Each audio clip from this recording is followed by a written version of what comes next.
तूने मिलके रखी वो संग मेरे ओ दिल पे चलाई चूड़ियां। রাজু কলাকারকে চেনে না এমন মানুষ বর্তমানে কমই আছেন। তার দুটো টাইলসের টুকরোকে সম্বল করে দিল পে চালায়ে ছুরিয়া এখন সব মানুষের ফোনে ফোনে ঘুরছে। তার সঙ্গে দেখা করেছেন বলিউডের নামি দামি সঙ্গীত শিল্পীরাও। আমরা আজকে পরিচয় করিয়ে দেব মেমারির এক বিস্ময় বালকের সঙ্গে।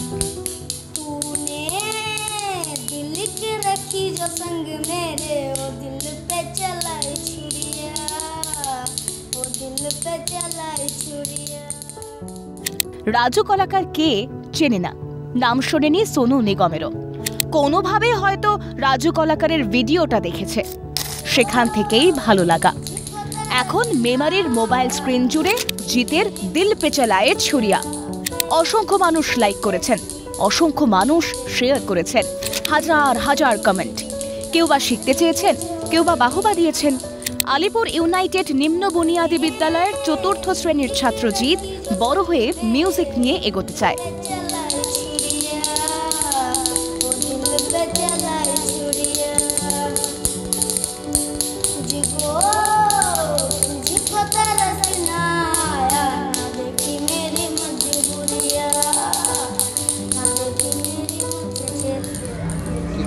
বাবা কি করে?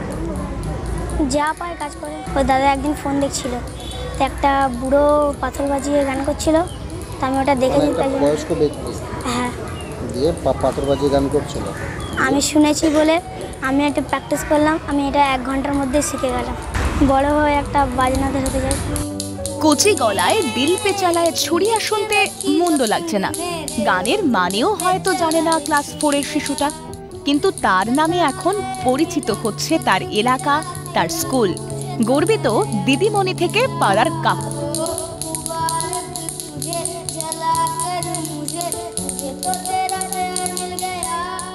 ওর সাফল্য কামনা করি, ওর ভালো হোক, ও আরও বড় হোক, পড়াশোনার পাশাপাশি এটাকেও সমানভাবে নিয়ে চলুক। ছোট থেকে যে এই প্রতিভাটাকে ও পরিচালনা করছে বা ও জায়গাটাকে নিয়ে গেছে, এটাকে আমরা গ্রামবাসী বা স্কুলের তরফ থেকে আমরা প্রচণ্ড ভালো চোখে দেখছি। শিশুটাকে যখন জিজ্ঞাসা করা হলো বাবা কি করেন, তার উত্তর এলো যা পায় তাই করে। উত্তর থেকেই পরিবারের অর্থনৈতিক অবস্থা পরিষ্কার।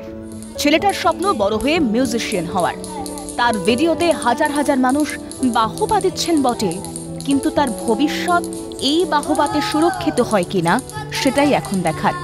রাজেশ খানের রিপোর্ট, ক্যালকাটা টেলিভিশন নেটওয়ার্ক।